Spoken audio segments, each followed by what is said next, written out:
Volumen de sólidos de revolución. Los sólidos de revolución son cuerpos que se generan al girar una superficie plana alrededor de un eje. Por ejemplo, el cono es un sólido que resulta al girar un triángulo recto alrededor de uno de sus catetos. El cilindro surge al girar un rectángulo alrededor de uno de sus lados. Y si giramos un plano circular sobre un eje, vamos a obtener una figura más compleja conocida con el nombre de toroide. Es importante poder visualizar el volumen que se genera al hacer rotar un plano sobre un eje. Para esto se han desarrollado varios software para visualizar estos sólidos. Entre esos encontramos GeoGebra. Es el software que utilizamos para mostrar un ejemplo de sólido de revolución. Primero se grafica la función en el plano XY. Posteriormente giramos este plano 360 grados sobre un eje ya determinado y observamos cómo se forma una figura tridimensional y simétrica que denominamos sólido de revolución. Ahora tenemos dos funciones, y igual a x cuadrado y y igual a x. Graficando, observamos que se crea una superficie plana justo en la intersección de estas dos gráficas. Si giramos esta superficie sobre el eje de las x, observamos cómo se forma un sólido, al cual le vamos a hallar el volumen. Para empezar, utilizaremos el método de las arandelas. Primero, hallamos los puntos de intersección. Para eso, igualamos las dos funciones en y. Decimos entonces que x es igual a x cuadrado. Despejando x, tenemos que x menos x cuadrado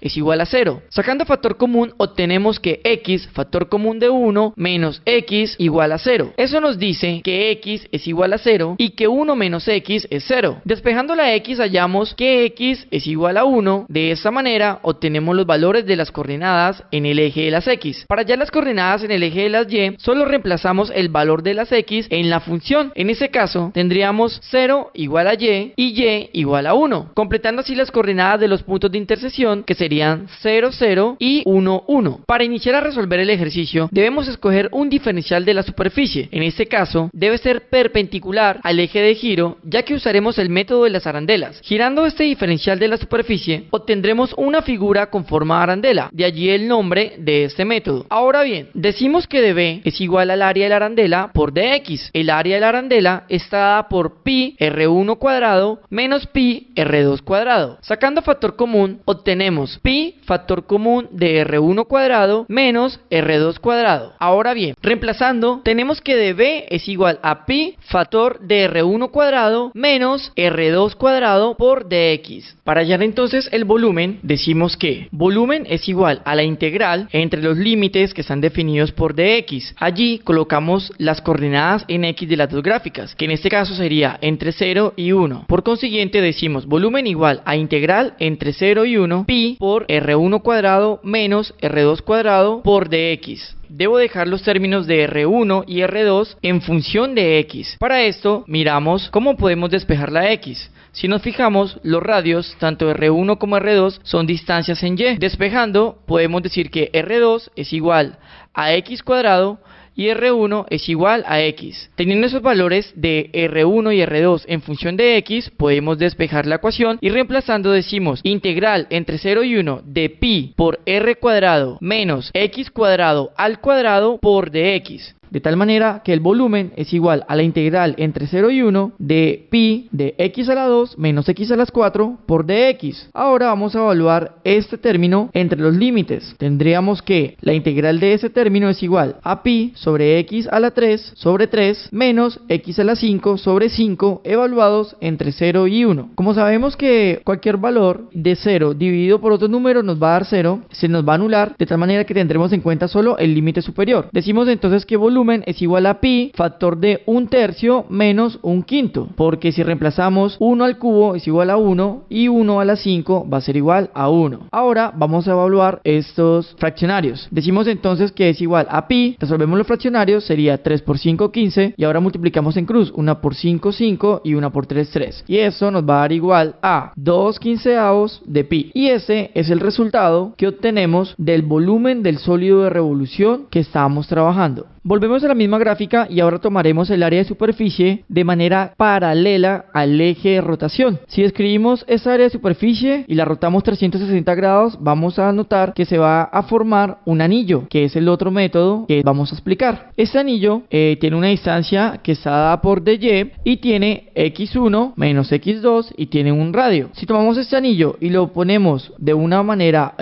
horizontal, vamos a notar que su volumen estaría dado por 2πr por dy y x1 menos x2. Decimos entonces que db es igual a 2πr factor de x1 menos x2 por dy, de tal manera que el volumen será igual a la integral entre 0 y 1 de 2πr factor de x1 menos x2 por dy. Observamos que el diferencial está en factor de y, de tal manera que la ecuación de x1 y x2 debe quedar en función de y, al igual que los otros términos como el radio. Decimos entonces que el radio es una distancia que se encuentra en y, por tal manera decimos que r es igual a y. x1 es una distancia en el eje de las x, entonces reemplazamos. Si y es igual a x cuadrado, decimos que x1 es igual a la raíz cuadrada de y x2 es igual a y, de tal manera que ahora reemplazamos y obtendríamos integral entre 0 y 1 de 2πy factor de raíz de y menos y por dy. Como 2π es una constante, la sacamos de la integral y nos quedaría volumen es igual a 2π integral entre 0 y 1 de y elevado a la 3 medios menos y al cuadrado por dy. Esto sería igual a 2π factor de y a las 5 medios dividido entre 5 medios, pero para hacerlo más fácil invertimos este fraccionario y obtenemos 2/5 por y elevado a las 5 medios menos y a la 3 sobre 3 evaluados entre el límite de 0 y 1. De la misma manera obtenemos que un número 0 elevado a cualquier exponencia va a ser igual a 0, razón por la cual solo vamos a tener en cuenta el límite superior. Reemplazando obtendríamos entonces que volumen es igual a 2π factor de 2/5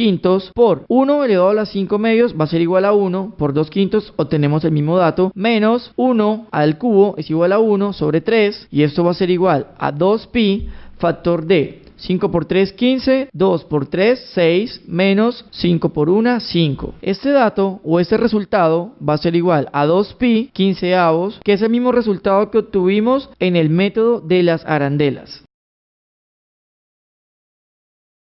Tenemos entonces una región entre la curva y igual a 1 más x a la 3, entendiendo que 0 es menor o igual que x, menor o igual que 12. Graficamos esta función en un plano de coordenadas x, y al obtener esta área vamos a rotarla sobre el eje de las x. Vamos a obtener un sólido de revolución con forma de cono, pero que va troncado hacia uno de sus extremos. Teniendo graficado, vamos a seleccionar un área de superficie. Al girar esta área de superficie, notaremos que vamos a obtener un disco. Sacando este disco aparte, obtenemos que su volumen sería igual a dx y tendría también un radio r. Su volumen estaría dado entonces por pi r cuadrado por h. Decimos entonces que db es igual a pi r cuadrado por dx, ya que dx sería la altura. Volumen sería igual a la integral entre 0 y 12 de pi factor de 1 más x a la 3 al cuadrado por dx. X a la 3 al cuadrado por dx va a ser igual a pi integral entre 0 y 12 de 1 más x al cuadrado sobre 9 más 2x sobre 3 por dx. Vamos a evaluar esta función entre el límite superior y el límite inferior. Obtenemos entonces que pi factor común de x más x a la 3 sobre 27 más x cuadrado sobre 3. Esto evaluado entre el límite 0 y el límite 12. Esto se va a anular. Por consiguiente tendremos en cuenta solo el límite superior, obteniendo que pi va a ser igual a 12 más 12 al cubo sobre 27 más 12 al cuadrado sobre 3. Resolviéndolo tenemos pi factor de 12 más 64 más 48. El volumen del sólido va a ser igual a 124 pi. De esta manera quedan explicados los tres métodos para hallar el volumen de un sólido de revolución: el método de las arandelas, el método del anillo y el método de los discos.